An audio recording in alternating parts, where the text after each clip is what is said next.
Hi అండి, అందరికీ నమస్కారం. Welcome back to my channel. ఈ వీడియోలో ఇప్పుడే అందిన వార్త, భారీ భూకంపం, పరిస్థితి దారుణం, సునామీ హెచ్చరిక. పూర్తి వివరాలైతే ఈ వీడియోలో ఉన్నాయి.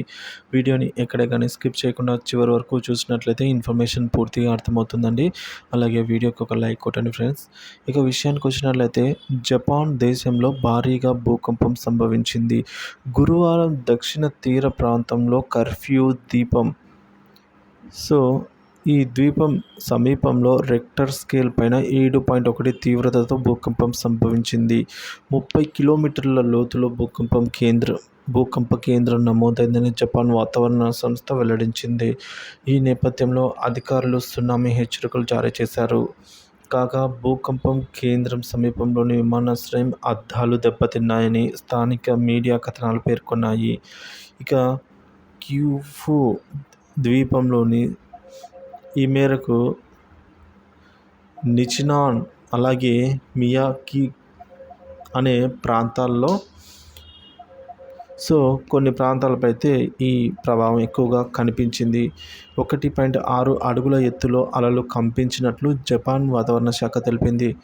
నష్ట తీవ్రతను అధికారులు అంచనా వేస్తున్నట్లు చీఫ్ క్యాబినెట్ సెక్రటరీ వెల్లడించారు.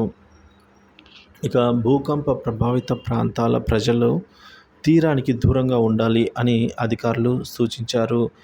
క్యూఫు షికో ప్రాంతంలో న్యూక్లియర్ రియాక్టర్లు సురక్షితంగానే ఉన్నాయని న్యూక్లియర్ రెగ్యులరైజేషన్ అథారిటీ తెలిపింది.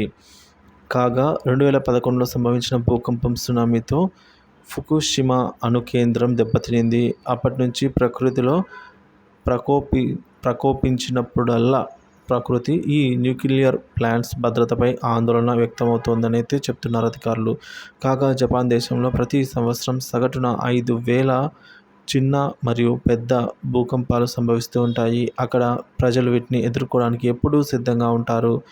భూకంప పరిస్థితులను తట్టుకునేలా వారి నివాసాలను ఏర్పాటు చేసుకుంటారు.